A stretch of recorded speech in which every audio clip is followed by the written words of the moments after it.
जय हिंद दोस्तों। Welcome to AP academy. आज हम लोग एक और राजपूत डायनेस्टी पढ़ने वाले हैं, गुर्जर प्रतिहार।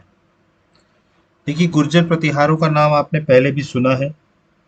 जो ट्राइपार्टाइट स्ट्रगल हुआ था गुर्जर प्रतिहार पाल और राष्ट्रकूट के बीच में, ये वही गुर्जर प्रतिहार।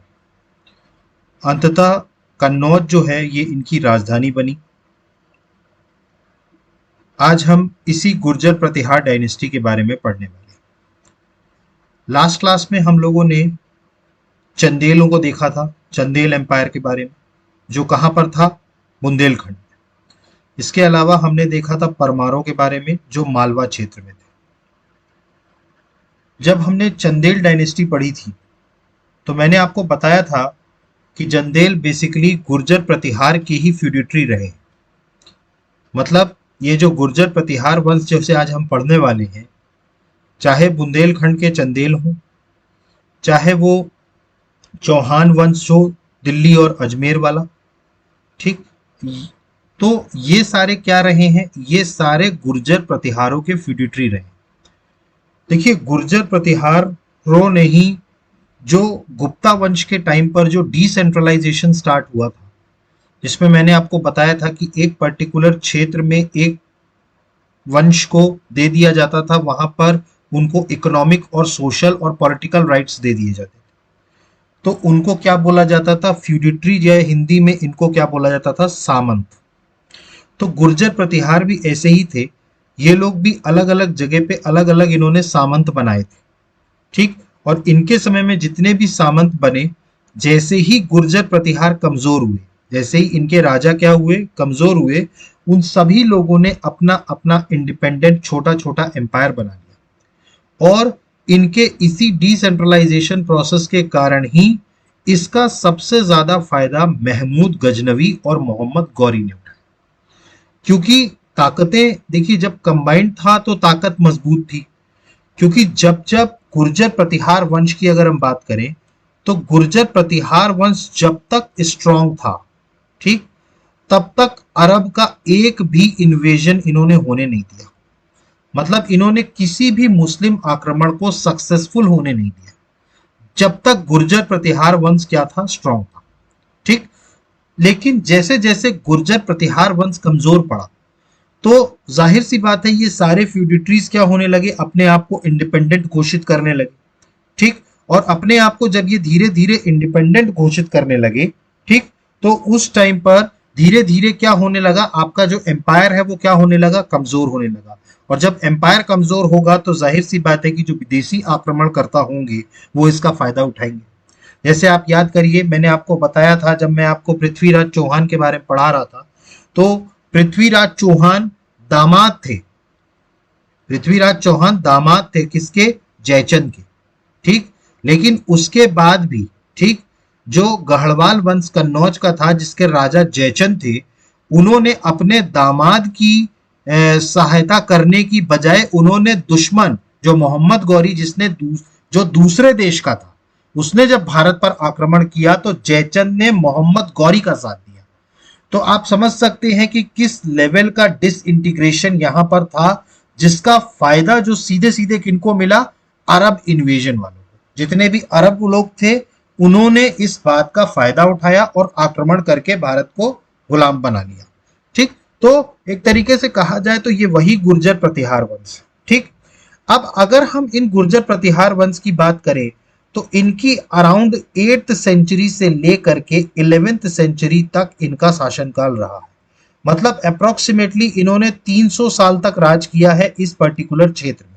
देखिए, गुर्जर प्रतिहारों को बेसिकली नॉर्थ इंडिया का ही रूलर माना जाता था, क्योंकि इनके समकाल में साउथ में जो थे वो थे राष्ट्रकूट, ठीक। और अगर हम ईस्ट की बात करें तो वहां पर कौन थे, पाल, ठीक। तो ये किनके अधीन थे, गुर्जर प्रतिहारों के। अब इनिशियल लेवल पर अगर हम बात करें तो गुर्जर प्रतिहारों की जो राजधानी थी वो थी उज्जैन। ये आपको याद रखना है। देखिए, गुर्जर प्रतिहारों की राजधानी कन्नौज बाद में बनी है, ठीक। पहले इनकी राजधानी क्या थी, उज्जैन, ठीक। तो लेकिन गुर्जर प्रतिहारों का कन्नौज की तरफ, मैं जब आपको ट्राइपार्टाइट स्ट्रगल बता रहा था तब मैंने आपको बताया था कि ये त्रिपक्षीय संघर्ष की शुरुआत ही गुर्जर प्रतिहारों ने की थी। और उसका कारण ये था कि इनकी जो पहले जो कैपिटल हुआ करती थी वो हुआ करती थी उज्जैन, और उज्जैन जो है ये अपने साउथ में, ठीक यहां पर एक रूल हुआ करता था किनका, राष्ट्रकूट। ठीक, तो राष्ट्रकूट चूंकि उस टाइम पर बहुत ही ज्यादा पावरफुल थे, तो वो क्या करते थे, लगातार गुर्जर प्रतिहारों के एरिया में, ये मालवा क्षेत्र में लगातार आक्रमण करते थे। ठीक, और यहीं पर इनकी राजधानी उज्जैन थी। ठीक, तो इसी चीज से परेशान होकर और राष्ट्रकूटों से बचने के लिए उन्होंने क्या चुना, कन्नौज को। ठीक, इसीलिए गुर्जर प्रतिहार जो थे वो कन्नौज के लिए ज्यादा डेस्परेट थे इन कंपैरिजन टू पाल और राष्ट्रकूट के। पाल तो क्यों कूद पड़े, क्योंकि कन्नौज के उस टाइम के जो राजा थे वो धर्मपाल के दोस्त थे, इसी कारण से पाल कूदे थे। क्लियर।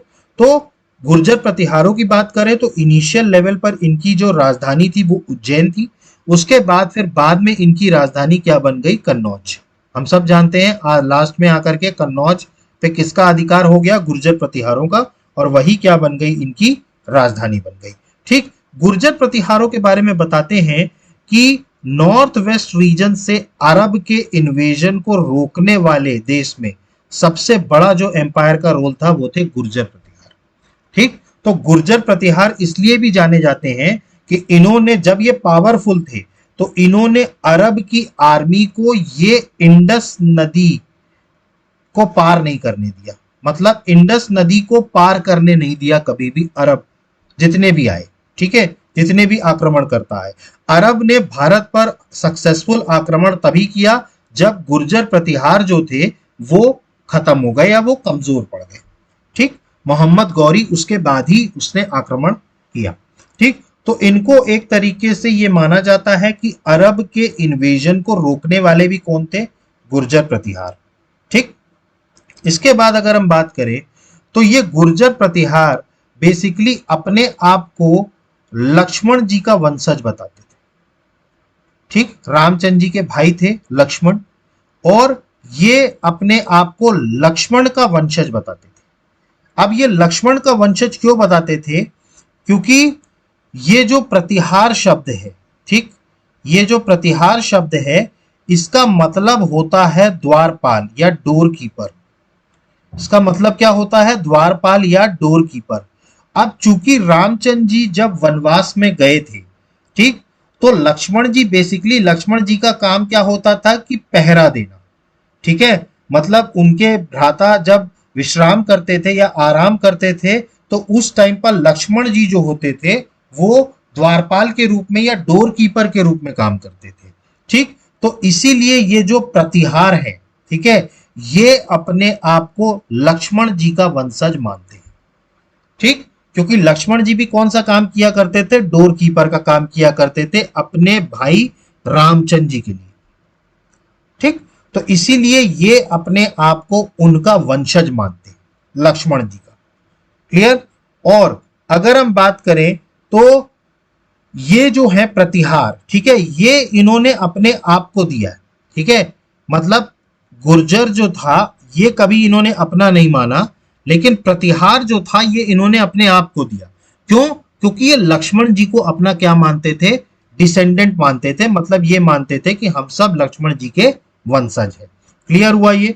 ठीक, अब अकॉर्डिंग टू ह्युआन टी सांग, ठीक, उस टाइम पर जो ये चाइनीज पिलग्रिमेज आए थे, हुआन टी सांग, ठीक, ये जब आए थे तो इनके अकॉर्डिंग इनका जो इनिशियल लेवल पर अगर हम बात करें, ठीक है, तो ये जो गुर्जरा था, ठीक है, ये कुछेलो थे। क्या थे ये, कुछेलो। इनका एरिया क्या था, कुछेलो था। ठीक है, और इनकी जो कैपिटल हुआ करती थी वो हुआ करती थी पीलो मिलो। ये आपको याद रखना है, ये अकॉर्डिंग टू ह्युआन टी संग।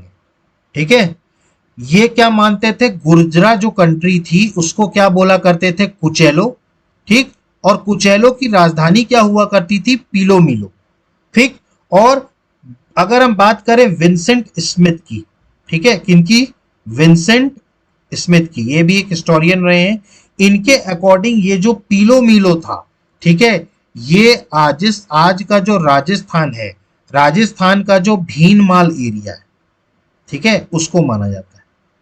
इसको माना जाता है राजस्थान का जो कौन सा एरिया है, भीनमाल एरिया। तो गुर्जर प्रतिहारों की अगर हम बात करें तो इनिशियल लेवल पर इनकी ये जो आए थे वो कहां से थे, ये बेसिकली आज का जो भीनमाल राजस्थान वाला एरिया है वहां पे थे। फिर धीरे धीरे इनके रूलर्स ने क्या किया, धीरे धीरे एक्सपांड करते करते गुर्जर प्रतिहार वंश को काफी दूर तक ले गए और फाइनली इनको कन्नौज तक स्थापित कर दिया। क्लियर हुआ ये आप लोगों को? ठीक, तो गुर्जर प्रतिहार वंश समझ में आया। सबसे पहले तो आपको याद रखना है कि गुर्जर प्रतिहार वंश नॉर्थ इंडिया के थे।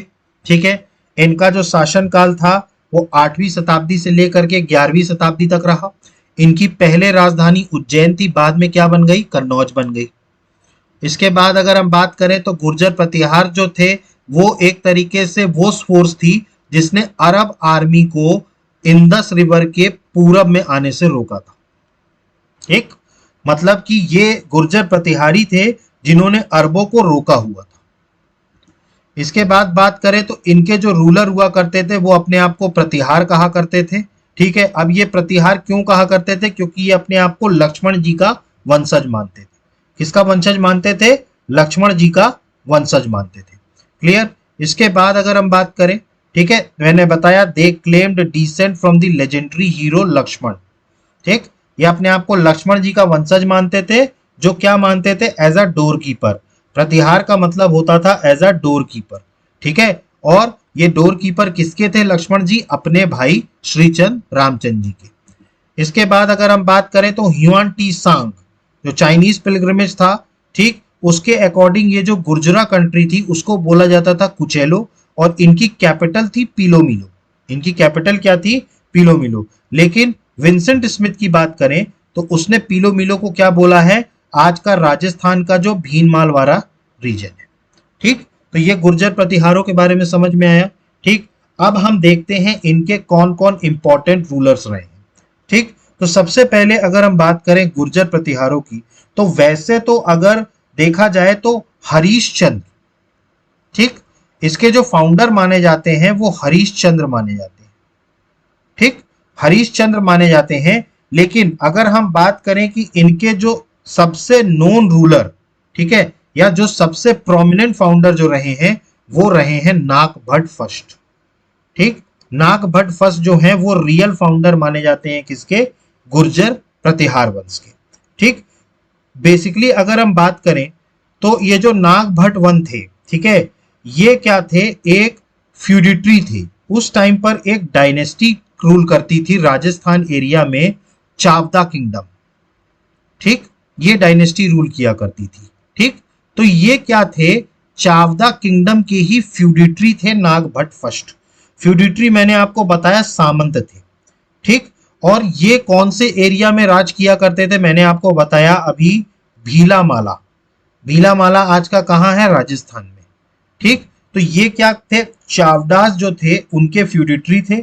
चावडा का राज कहां पर था, जो अपना जो राजस्थान वाला रीजन है वहां पर। ठीक है, और ये बहुत इंपॉर्टेंट थे अरब इन्वेजन को रोकने में। ठीक, अरब जिन्होंने सिंध पर कब्जा कर लिया था वो धीरे धीरे क्या हो रहे थे, भारत की तरफ बढ़ रहे थे। लेकिन भारत की तरफ मैंने आपको बताया था रोकने वाली फोर्स कौन थी, गुर्जर प्रतिहार।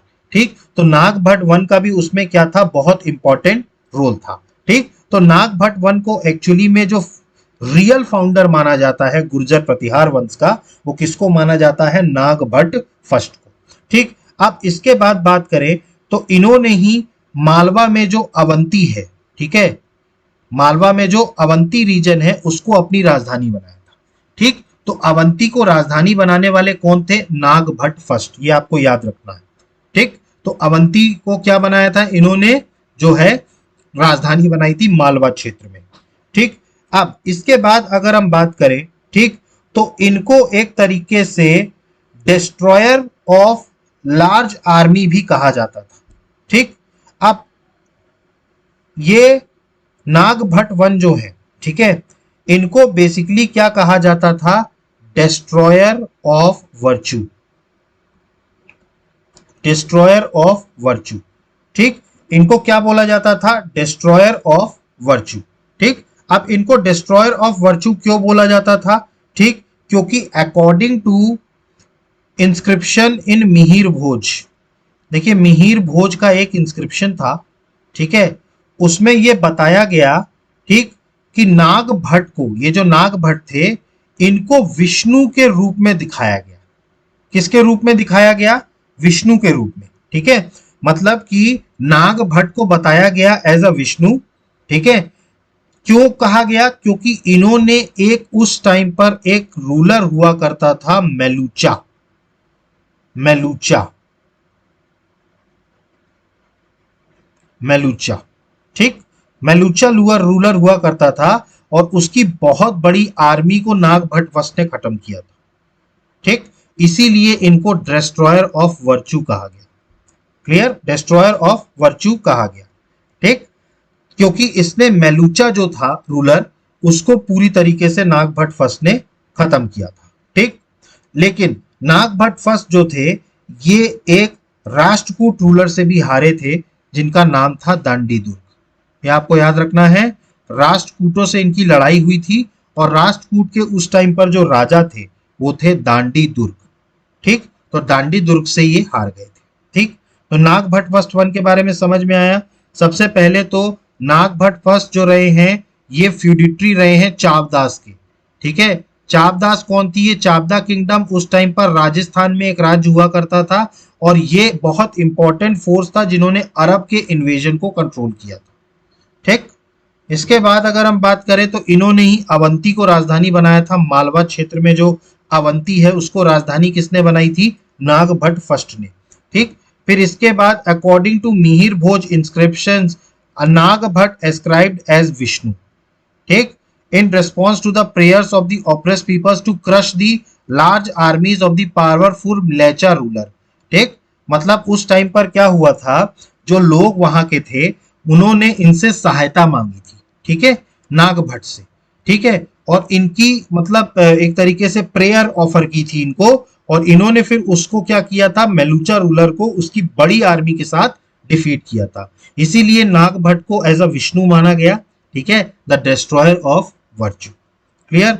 और इसके अलावा अगर हम बात करें तो इनको राष्ट्रकूट राजा ने हराया था। उस टाइम पर राष्ट्रकूट राजा कौन थे? दांडी दुर्ग, ठीक। तो आपको ये याद रखना है, ठीक। ये थे नाग भट्ट फर्स्ट, ठीक।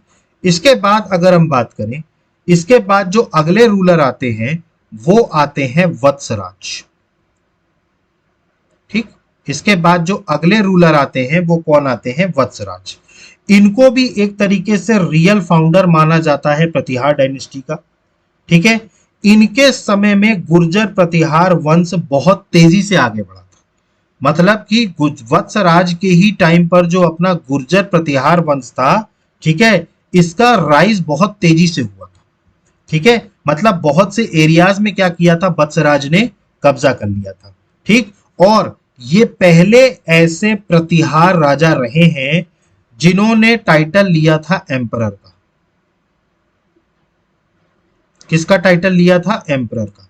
तो एम्परर टाइटल लेने वाले सबसे पहले प्रतिहार रूलर कौन रहे हैं? वत्सराज, ठीक। तो आपको वत्सराज याद रखना है, ठीक है। और ये वही वत्सराज है, ठीक है, जिन्होंने ट्राइपर्टाइट स्ट्रगल में इनिशिएशन स्टार्ट किया था।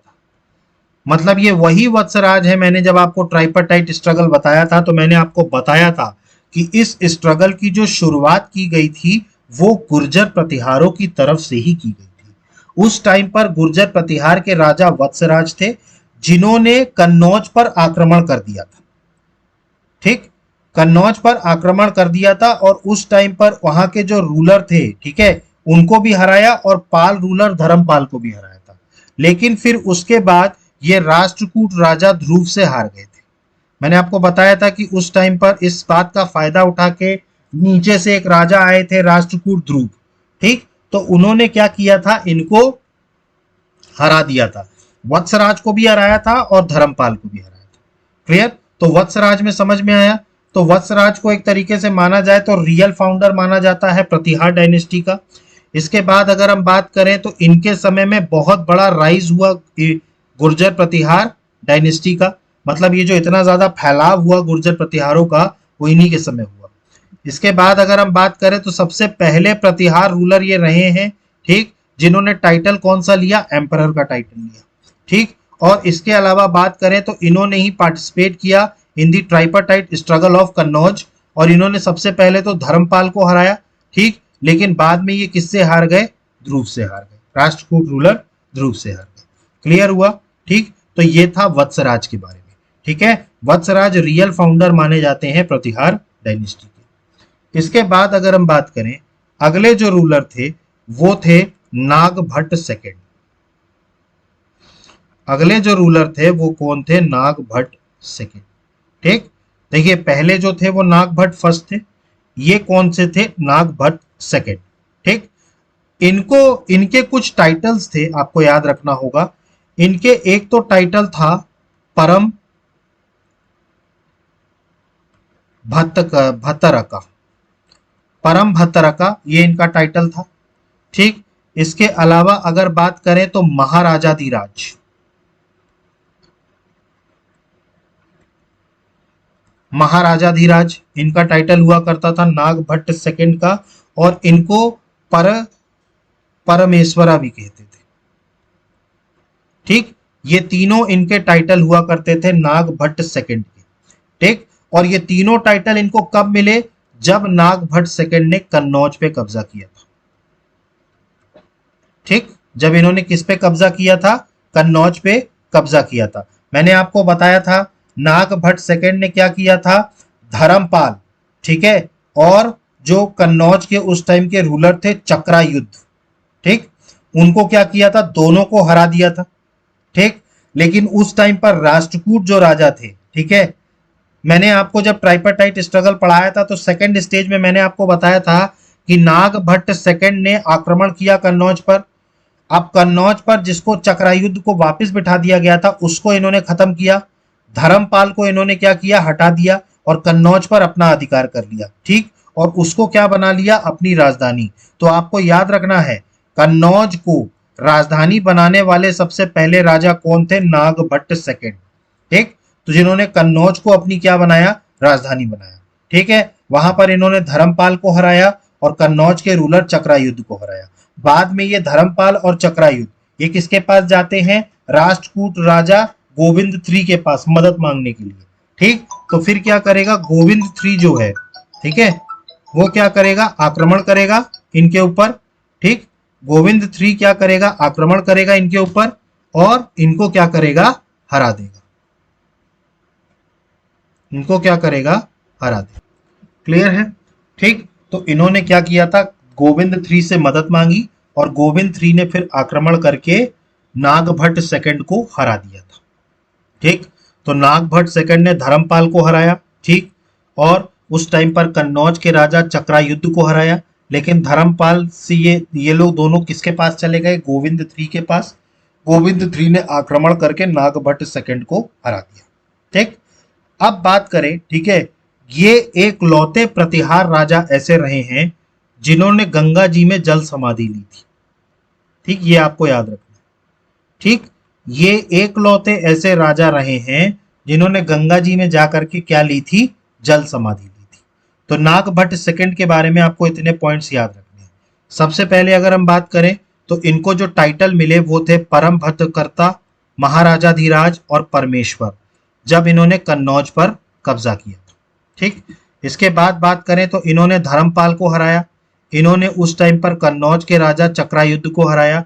लेकिन ये दोनों फिर मदद मांगने किसके पास पहुंच गए, राष्ट्रकूट राजा गोविंद III के पास, ठीक। तो गोविंद III ने फिर क्या किया, नागभट्ट सेकंड को हरा दिया, ठीक।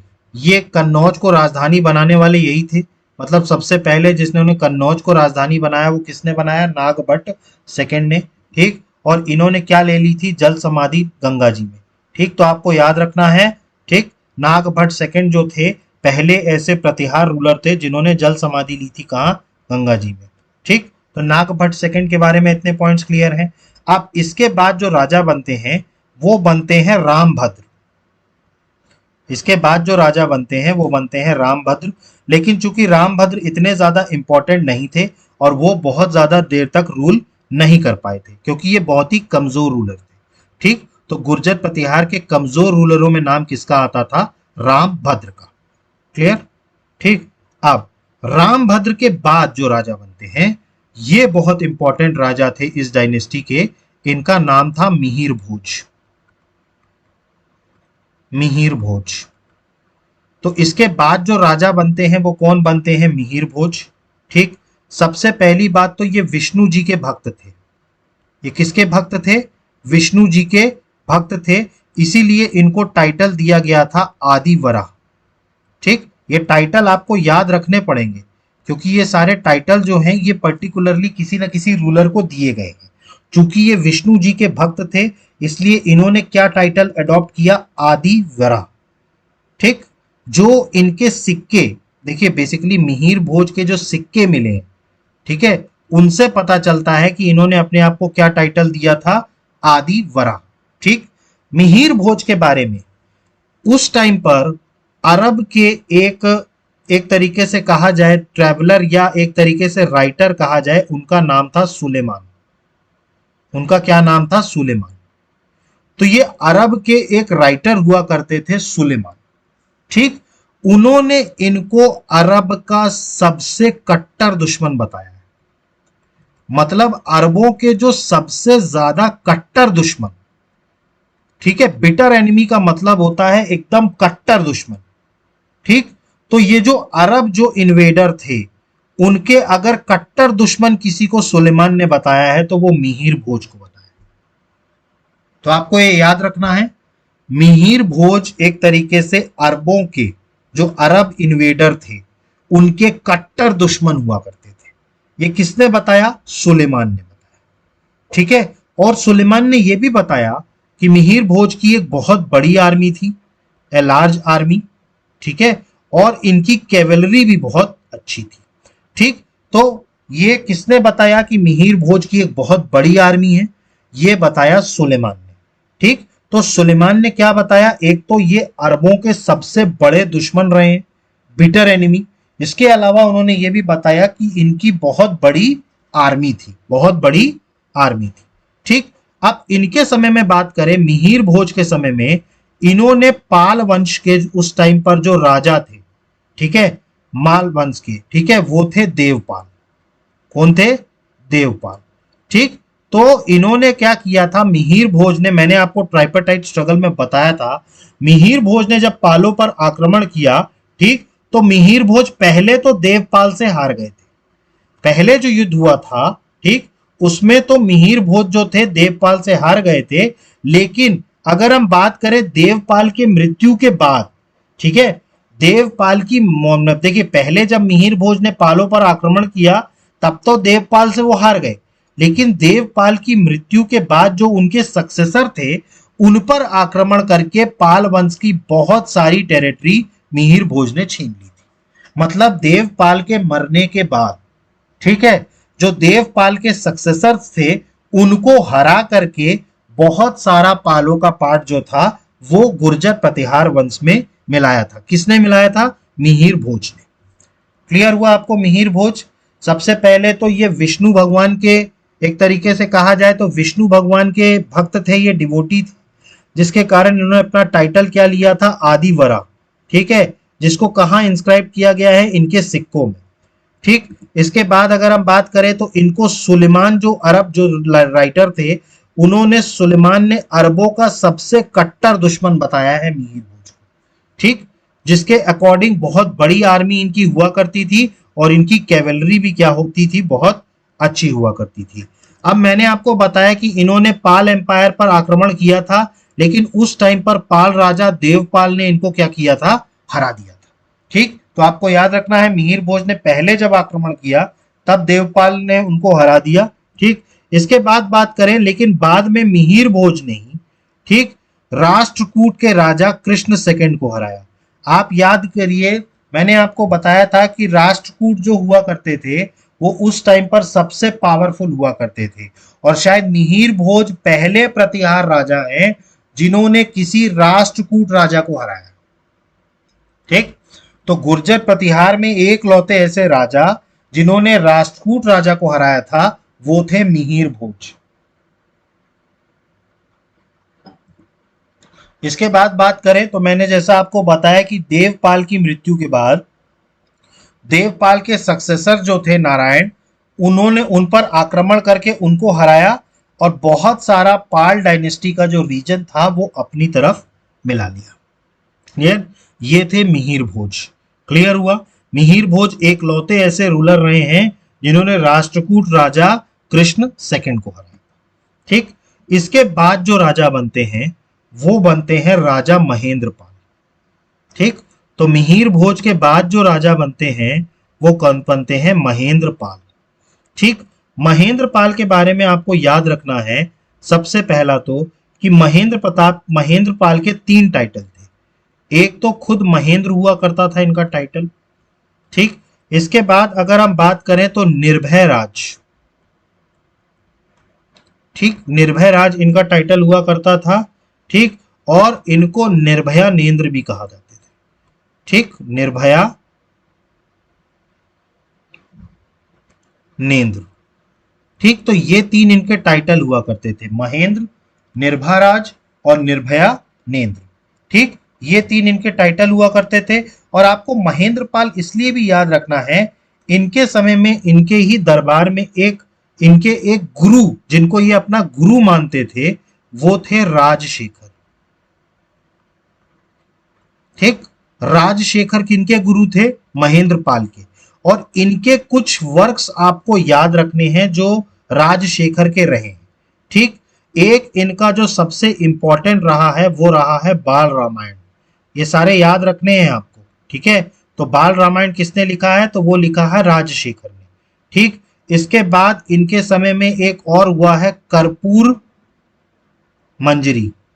कर्पूर मंजरी ये भी इन्हीं के टाइम पर हुआ, राजशेखर के टाइम पे कर्पूर मंजरी, बाल रामायण। और तीसरा जो था वो था काव्य मीमांसा। ये तीनों रचनेता किसके हैं? ये तीनों आपको याद रखना है राजशेखर के।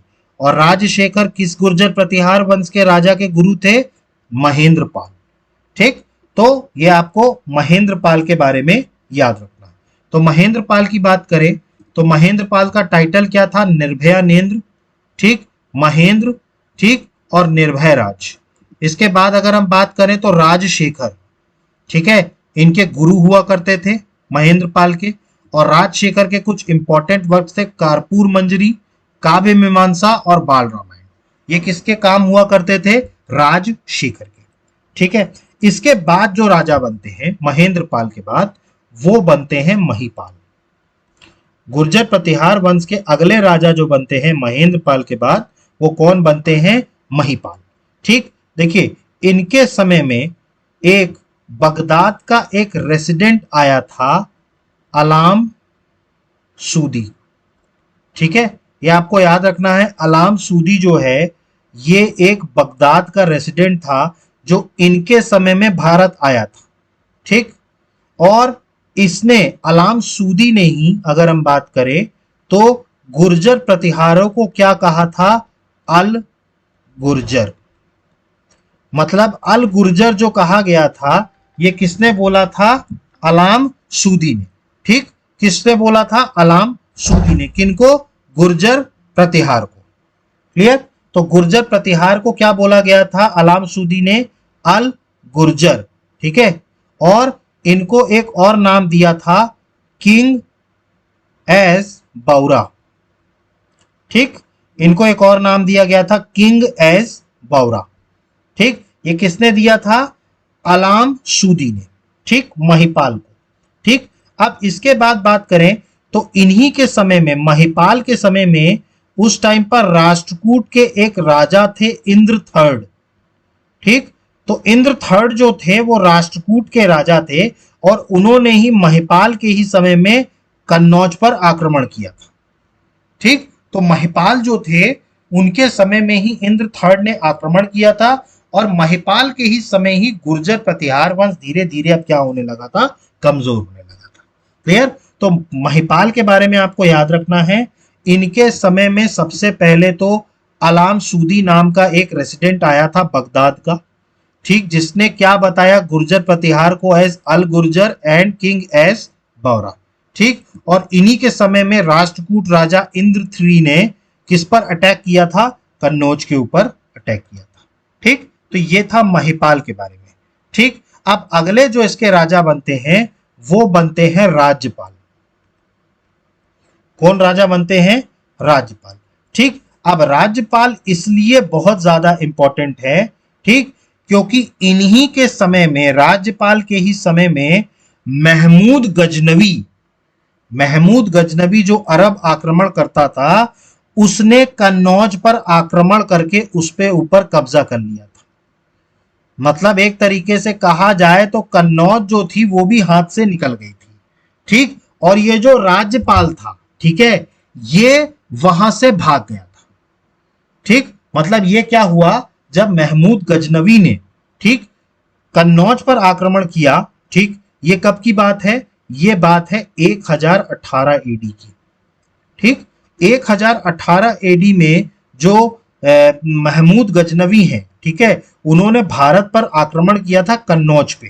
ठीक, देखिए आपको याद रखना है, टोटल 17 बार आक्रमण किया था महमूद गजनवी ने। जब हम अरब इन्वेजन पढ़ेंगे तो हम इनके आक्रमण भी देखेंगे कि इन्होंने कहां कहां कब कब आक्रमण किया था।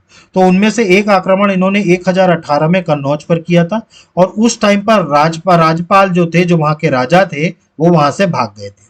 ठीक, और उनको फिर बाद में क्या किया था, इसी राजा को उस टाइम पर चंदेल वंश के एक राजा थे विद्याधर, मैंने आपको पढ़ाया है विद्याधर के बारे में। ठीक, तो चंदेल वंश के राजा विद्याधर जो थे, इन्होंने राज्यपाल को मार दिया था। ठीक, तो राज्यपाल एक तरीके से खत्म होने के बाद गुर्जर प्रतिहार वंश एक तरीके से खत्म हो गया था। क्लियर? तो राज्यपाल की अगर हम बात करें तो राज्यपाल को आपको सिर्फ इसलिए याद रखना है कि महमूद गजनवी ने इसके टाइम पर कन्नौज पर आक्रमण किया था 1018 ईडी में, और वहां से ये जो राज्यपाल थे ये भाग गए थे, लेकिन बाद में इनको कैप्चर करके और इनको चंदेल वंश के राजा ने हरा दिया था विद्याधर ने। क्लियर? राज्यपाल। ठीक, अब इस बात करें तो इस वंश के जो आखिरी राजा रहे, ठीक, जो लास्ट रूलर रहे हैं, वो रहे हैं यशपाल। ठीक, तो आपको याद रखना है इस वंश के आखिरी राजा जो थे वो कौन थे? यशपाल। ठीक, तो आपको यशपाल के बारे में याद रखना है। यशपाल इस वंश के आखिरी रूलर थे, और नागभट्ट फर्स्ट, ठीक है, ये इस वंश के सबसे पहले रूलर माने जाते थे।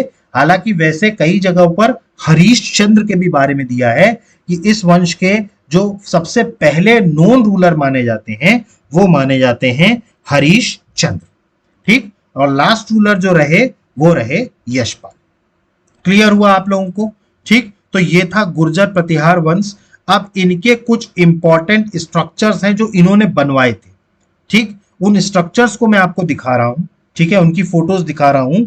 जो कंस्ट्रक्शन किसने बनवाया? आर्किटेक्चर गुर्जर प्रतिहारों में। ठीक, तो सबसे पहले अगर हम बात करें तो ये तेली का मंदिर, ठीक, ये तेली का मंदिर जो है ये गुर्जर प्रतिहार वंश ने बनवाया था, और ये आज की डेट में कहां पर है? ग्वालियर में। ग्वालियर मध्य प्रदेश में है तेली का मंदिर। ठीक है, ये किसने बनवाया था? गुर्जर प्रतिहारों में। ठीक, इसके बाद अगर हम बात करें तो इन्होंने एक केव्स भी बनवाई थी, गुफा भी बनवाई थी, जिसका नाम था सिद्धांचल केव्स। ठीक, इन्होंने क्या बनवाया था? सिद्धांचल केव्स, और ये जैनिज्म को समर्पित था।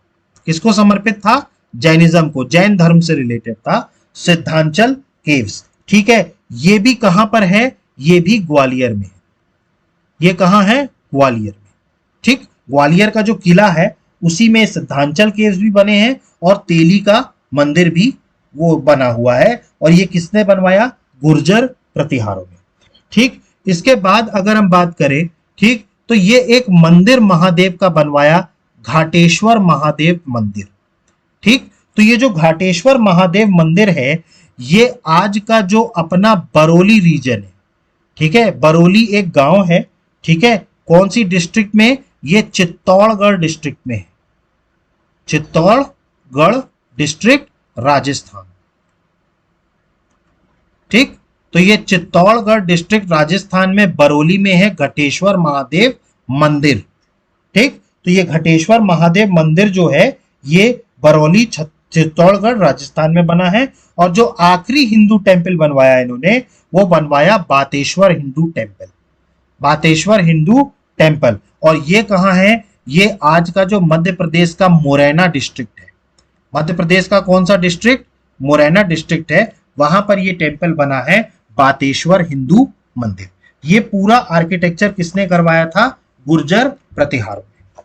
ठीक, तो यहां पर आकर के हमारा गुर्जर प्रतिहार डायनेस्टी खत्म होता है। आई होप कि आपको सारी चीजें गुर्जर प्रतिहार डायनेस्टी में समझ में आ गई होंगी। इसके बाद भी अगर आपको कोई डाउट उठता है तो प्लीज कमेंट बॉक्स में मेंशन कीजिए। अदरवाइज हमारे चैनल को लाइक कीजिए, सब्सक्राइब कीजिए और मैक्सिमम से मैक्सिमम शेयर कीजिए। क्लियर? तो हम नेक्स्ट वीडियो में आगे हम और राजपूत डायनेस्टीज के बारे में पढ़ेंगे। ठीक, so thank you, have a good day, जय हिंद, नमस्कार।